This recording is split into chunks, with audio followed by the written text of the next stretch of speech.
কথা। কিসের কথা বলেন? হ্যাঁ, আচ্ছা, কে কে বিয়ে করেছেন একটু হাত তোলেন তো। মাশাআল্লাহ, অনেকে তো আছে। একটু হাত তুলতে, আচ্ছা, কে কে বিয়ে করেনি তারা হাত তোলেন। হ্যাঁ, 9 বছরের ছেলে মনে হয় ও হাত তুলছে, ও বিয়ে করেনি। আচ্ছা নামান। আচ্ছা, কে কে বিয়ে করতে চান কিন্তু আব্বা মা দেয় না? মাথা নিচু করে পড়ে, মাথা নিচু করে তোলে, কেউ দেখতে না পারে। বিয়ে করার ইচ্ছা আছে কিন্তু আব্বা মা দেয় না। কে কে আছে বলেন? তুমি দুধের কাঠি ভাঙেনি, সব দাঁত উঠেনি এখনো, ঝুলে হাত তুলে ফেলেছে। আচ্ছা, আপনাদেরকে একটা কথা বলি, যারা বাবা মা যারা মনে করছেন যে আমার ছেলে মেয়ে এখনো বড় হয়নি, মেয়ের বয়স 22 পার হয়ে যাচ্ছে, 23 পার হয়ে যাচ্ছে, ছেলের বয়স 26-27 পার হয়ে যাচ্ছে, বাপ মা বলছে এখনো মেয়ে আমার বড় হয়নি। আর অনেক মেয়েদের, বিশেষ করে শহরের মানুষ, যারা শহরের মানুষ, তাদের চিন্তা আমার মেয়ে যখন চাকরি পাবে তখন বিবাহ দেব। 17-18 বছরের বয়সে মেয়েটাকে অনেক স্কুল কলেজের শিক্ষক ভালো ব্যবসায় প্রস্তাব দিয়েছে, বাপ মা মেয়ে দেয় না। বা এগুলো শহরে আছে না ভাইজান? কেন না? আমরা হচ্ছে আধুনিক, আমরা আধুনিক, আমরা অনেক শিক্ষিত, আমরা সুশীল। 17 বছর, 18 বছর, 20 বছর মেয়েকে বিয়ে দেবো না। 20 বছর একটা মেয়েকে কত যে প্রস্তাব আসে, মা বাপ নিজেকে শিক্ষিত মনে করে সে বিয়ে দেয় না। আচ্ছা, একটা প্রশ্ন করি, বলেন তো, আপনার মেয়ের 18 থেকে 20 বছরের যতগুলো প্রস্তাব এসেছিল, আপনার মেয়ের বয়স এখন 27, 28, 29, 30 চলছে, এখন সে চাকরি পেয়ে গেছে, বলেন তো তত প্রস্তাব আসে কিনা? এখন আসে? আসে না। একটা মেয়ে 17-18 বছরের বিয়ের প্রস্তাব যত আসে, একজন মেয়ে 30 বছরের চাকরি পেয়ে যাওয়ার পরেও কত প্রস্তাব পাবে? কেন বলেন তো?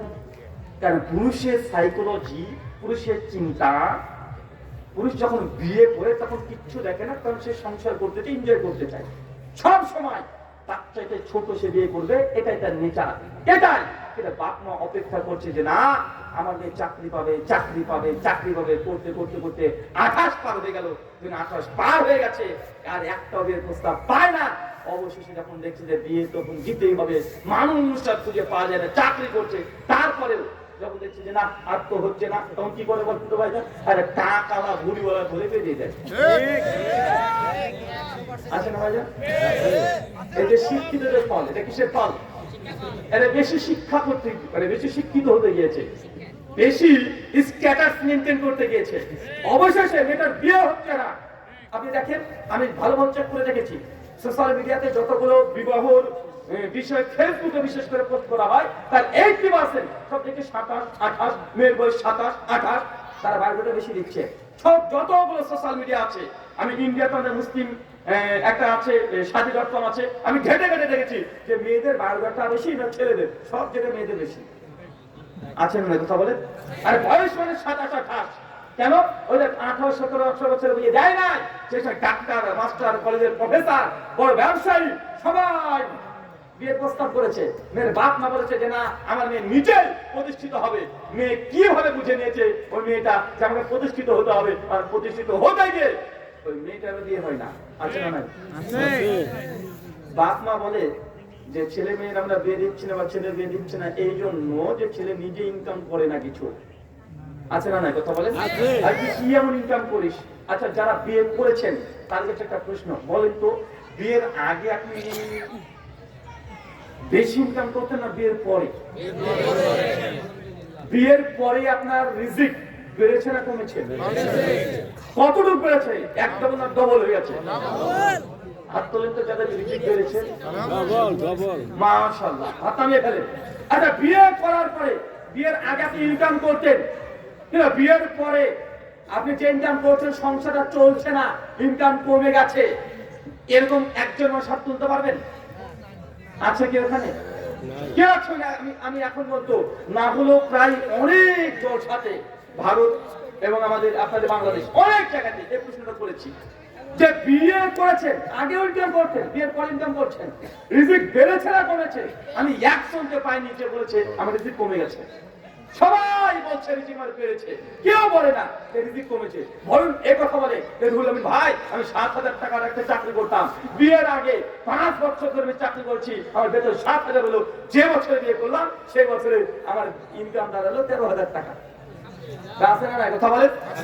ব্যবসা করতো, অনেক ছেলেরা আছে চাকরি পেয়ে গেছে, বিয়ের আগে চাকরি পেয়ে গেছে, 3 বছর 4 বছর ধরে চাকরি করছে, ব্যাংক ব্যালেন্স কিছু করতে পারে নাই, টাকা কোন দিকে উড়ে চলে যায়। ঠিক আছে, বউটা যখনই আসে তখনই দেখবেন বউটার ওই জুয়েলারি কিনে দিচ্ছে, ওই শ্বশুরকে দেখছে, শাশুড়িকে দেখছে, বাড়িতে খরচ করছে, মা বাবার পেছনে খরচ করছে, তারপরেও বছর শেষে টাকা সেভ হয়। কিন্তু এতদিন চাকরি করেছে, ব্যবসা করেছে, বিয়ের আগে দেখেন তো কে সেটেল হয়ে গেছে একদম আছে। কথা বলেন কেন বলেন তো? বিয়ে এটা একটা বরকত চলে আসে।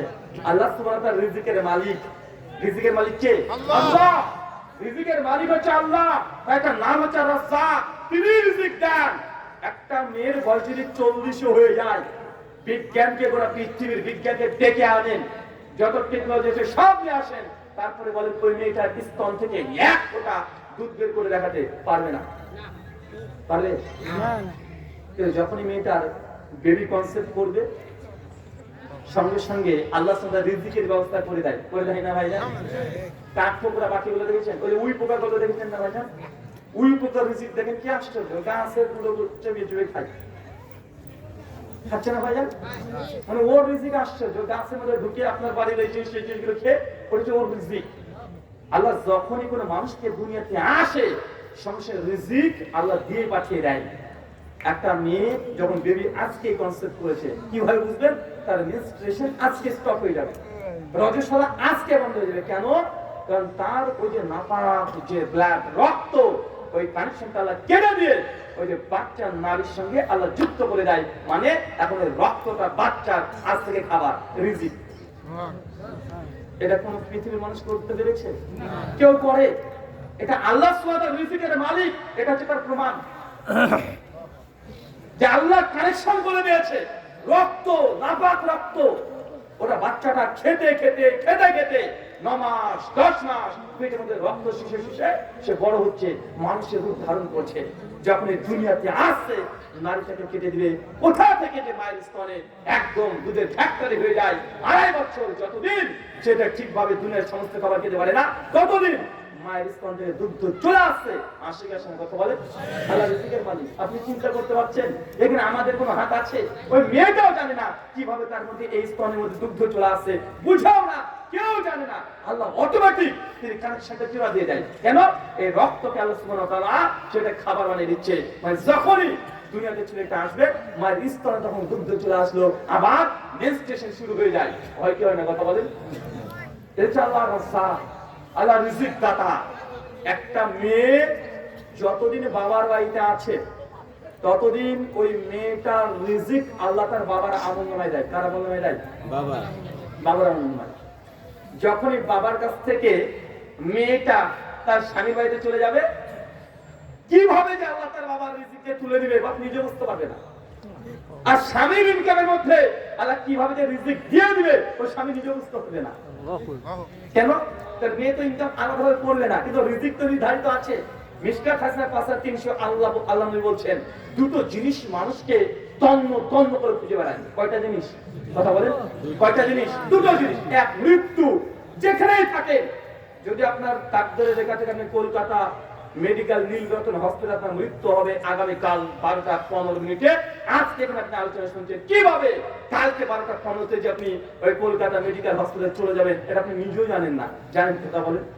মৃত্যু মানুষকে খুঁজে বেড়ায়। যতই আপনি লোকানোর চেষ্টা করেন না কেন, আপনি ধরতে পারবেন না। যেখানে মৃত্যু অটোমেটিক আপনি সেখানে উপস্থিত হয়ে যাবেন। তাই মানুষকে মৃত্যু খুঁজে বেড়ায়। আর একটা জিনিস হচ্ছে রিজিক। কি জিনিস খুঁজে বেড়ায়? রিজিক।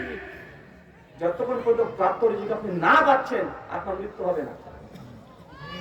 আল্লাহ রিজিক যা দিয়েছে, যে কোনো মূল্যে সে রিজিক আপনি পাবেনই পাবেন, যে কোনো মূল্যে পেয়ে যাবেন।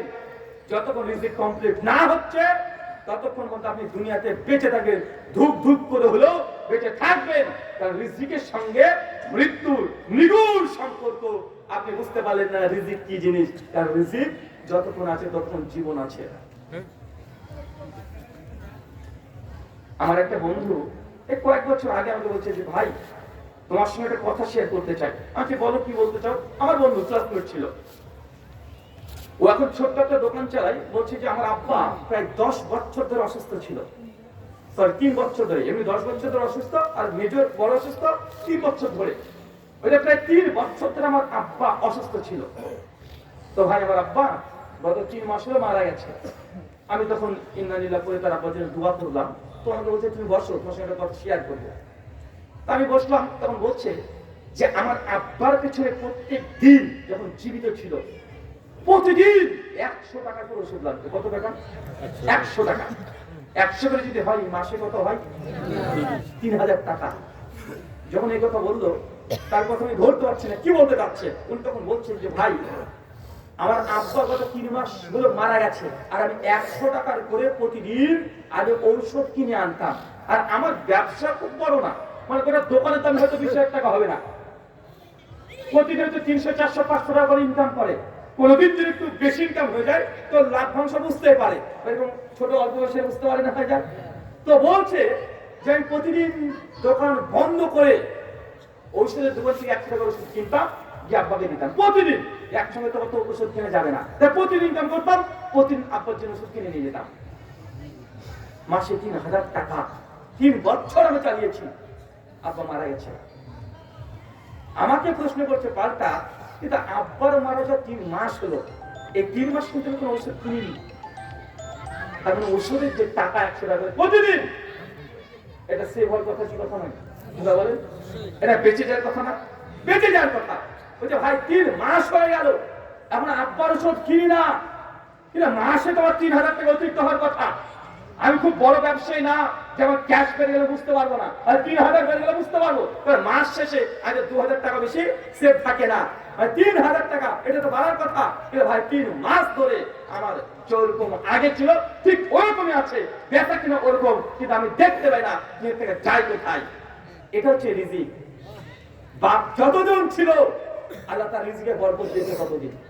বাপ যখনই চলে গেছে, বাপের সঙ্গে সঙ্গে খবরে রিজিকে চলে গেছে। দুনিয়াতে আমরা মারামারি করছি, আব্বা মা 2 জন। বড় ভাই বলছে আমি মাকে নিচ্ছি, ছোট ভাই বলছে তুই বাবাকে নে, ভাগ করে দিয়েছে। চিন্তা করতে পেরেছেন?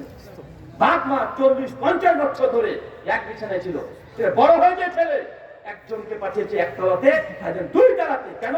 বড় ভাই আর মেজো ভাই তারা একজনই মা বাবার দায়িত্ব নিতে চায় না, ভাবছে যে দায়িত্ব নিবে খরচ বেড়ে যাবে, বৃদ্ধি পাবে। ভাই এমন চিন্তা আছে না? কথা বলে, আরে বাপ মা দায়িত্ব নিয়ে নেন, আপনার বাপ মা রিজিক যা আছে আল্লাহ আপনার আমল নামায় আপনার ইনকাম সোর্সের মধ্যে কিভাবে দিয়ে দিবে এটা আপনি চিন্তা করিয়েন না। আপনি যখন পেটে ছিলেন কিভাবে ভক্তকে খাবার বানিয়ে দিয়েছে আপনি মানে ভুলে গেছেন। ঠিক, রিজিক আল্লাহ দেয়। আপনি যখনই পিতামাতা দায়িত্ব নিয়ে নেবেন, একটা গরিব মিসকিন মানুষের দায়িত্ব নিয়ে নেবেন, একজন ইয়াতীমের দায়িত্ব নিয়ে নেবেন, ওই ইয়াতীমের রিজিক আছে। যখন একটা দায়িত্ব নিয়ে নেবেন কিভাবে তার আমলনামার যে রিজিক আপনার আমলনামা আল্লাহ ট্রান্সফার করে দিবে, এটা আপনি কল্পনা করতে পারছেন না, আপনি বুঝতেই পারেন নাই। আল্লাহ নবী এই জন্য বলছে রিজিক হচ্ছে নির্ধারিত। একজন মানুষ যতক্ষণ তার প্রাপ্ত রিজিক না পায় ততক্ষণ আল্লাহ তাকে মৃত্যু দিবে না। অতএব হালাল তালাশ করো, হারাম থেকে দূরে থাকো, কারণ তোমার রিজিক যা আছে এটা হালাল ভাবে পাবা। কিন্তু তুমি যদি হালাল পথে না গিয়ে হারাম পথ অর্জন করে নাও, গুনাহটা হয়ে গেল। একটু সবর করলে হালাল ভাবে আসতো, একটু সবর করলে হালাল ভাবে আসতো। আপনি দাড়ি বাচ্চাদের কম দিচ্ছেন, প্রতিদিন কম দিচ্ছেন, আর ভাবছেন যে অনেক লাভ করলেন, দিন শেষে কোনো লাভই নাই, কোনো লাভ নেই। চিটারি করে, বাটপারি করে, সুদ খেয়ে, ঘুষ খেয়ে, প্রতারণা করে, চাঁদাবাজি করে আপনি ইনকাম করছেন, কিন্তু দেখবেন দিন শেষে একই জিনিস, দিন শেষে একই জিনিস হবে। একজন গরিব মিসকিন মানুষের যদি ছেলে জ্বর হয় 1 টাকার ক্যালপল না পাঠালে ভালো হয়ে যায়। আর আপনার মেয়ের যদি একবার জ্বর হয় একজন কলকাতাতে চলে যেতে হয় কি হয় না? কথা বলেন, এটা আলাদা জিনিস, বরকত এটা আলাদা জিনিস। আপনি এখনো বুঝতে পারেননি। গোটা বিশ্ব জগতের সবচেয়ে ধনী ব্যক্তির নাম জানেন? অনেক আগেকার বিল গেটস। গোটা বিশ্বের মধ্যে সবচেয়ে ধনী, সবচেয়ে ধনী। কত মিলিয়ন, মানে কোটি হিসাব করলে হবে না, মিলিয়ন ট্রিলিয়ন হিসাব করতে হবে, মানে এত টাকা। 2021 সালে করোনা লকডাউনের পরে সে টুইট করেছে কি জানেন, পৃথিবীর সবচেয়ে আজকের দিনের ধনী ব্যক্তিটা রাত্রিতে ঘুমাতে পারে না, ডিপ্রেশন, চিন্তা, এই জন্য মেডিসিন খেতে হচ্ছে তাকে প্রতিদিন, মানে ওষুধ না খেলে সে ঘুমাতে পারে না। এখন বলেন তো এত কোটিপতি হয়ে কি হলো আমার, কি না হলো? এত কোটিপতি হয়ে রাত্রে ঘুমাতে পারে না, ঔষধ লাগে, মেডিসিন লাগে, ডিপ্রেশন। তো কোটি টাকার খাটে কি লাভ যদি ঘুমি না আসে? 10 কোটি টাকা খাট কিনেছে, ওই খাটে যদি ঘুম না আসে লাভ আছে? কথা বলেন। সারা এদিক ওদিক করতে করতে শেষ, কি লাভ হলো? 2 কোটি টাকা দিয়ে ঘড়ি কিনেছেন, 5টা 45 মিনিটের ফ্লাইট ছিল, ঢুকেছেন 5টা 46 মিনিটে, লাভ কি? আপনি টাকা আছে, ঘড়ি কিনেছেন, যদি সময় মতো না পৌঁছাতে পারেন কোন লাভ আছে? কথা বলেন। ঘড়ি কিনেছেন, সময়টাকে কিনতে পারেন না। বিল গেটস নয়, এলন মাস্ক প্রতিদিন রাত্রিবেলাতে সে ঔষধ নিচ্ছে। এখন আপনি চেক করেন, গুগল চেক করেন, এখন মানুষকে ধোকা দেবো কে দেওয়ার জোগাড় নাই, সবকিছু এখন সোশ্যাল মিডিয়ায় ঘাটাঘাটি করলে পাওয়া যায়। পাওয়া যায় কি যায় না? পাওয়া যায়। গুগলে এখন চেক করেন, প্রতিদিন সে এখন কি নিচ্ছে? মেডিসিন নিচ্ছে একটু ঘুমানোর জন্য। কোন মানুষটা বলেন তো? সবচেয়ে ধনী মানুষটা। আপনি টাকা ইনকাম করার জন্য রাত খাচ্ছেন, আর ও ঘুমানোর জন্য ওষুধ খাচ্ছে, ঘুমানোর জন্য ওষুধ খাচ্ছে। আর একটা আপনার নিউজ দিই, এলন মাস্কের ওয়েবসাইট ঘেটে দেখবেন, নিউজগুলো দেখবেন। CNN 2022 সালের 18 ফেব্রুয়ারি নিউজ করেছে যে এলন মাস্ক তার মেয়ের বয়স যখন 18 বছর, তার মেয়ে সুপ্রিম কোর্টে মামলা করেছে কি জানেন, যে তার বাপ এলন মাস্কের সঙ্গে সম্পর্ক রাখতে চায় না, যেন আমরা ত্যায্য পুত্র করি, ও নিজে থেকে তার বাপের সঙ্গে সম্পর্ক রাখতে চায় না, ছেড়ে দিয়েছে বাপকে। আচ্ছা বলেন তো এলন মাস্কের কিসের কম আছে? টাকা পয়সা, সম্পত্তি, খ্যাতি, কি কিসের কম আছে? সবচেয়ে ধনী ব্যক্তির মেয়েটা তার নিজের বাপের সঙ্গে সম্পর্ক রাখতে চায় না। তো জীবনটাকে কি মনে করলেন? জীবনটাকে মনে করছেন আপনি অর্থ উপার্জন? তো এই মেয়েটা, সবচেয়ে ধনী ব্যক্তির মেয়েটা তার বাপের সঙ্গে সম্পর্ক রাখতে চায় না। এলন মাস্ক যখন প্রথম বিয়ে করে, টোটাল তার 3টে স্ত্রী। কয়টা স্ত্রী? টোটাল 3 জন স্ত্রী। প্রথম যখন বিয়ে করেছে, বিয়েটাই প্রথম স্ত্রী তার সঙ্গে সংসার করেছে 6 বছর। কত বছর? 6 বছর। 6 বছর পর এলন মাস্ককে ডিভোর্স দিয়ে দিয়েছে। মানে এলন মাস্ক তার স্ত্রীকে দেয় নাই, তার স্ত্রী এলন মাস্ককে দিয়েছে যে তোমার সঙ্গে সংসার করা সম্ভব নয়।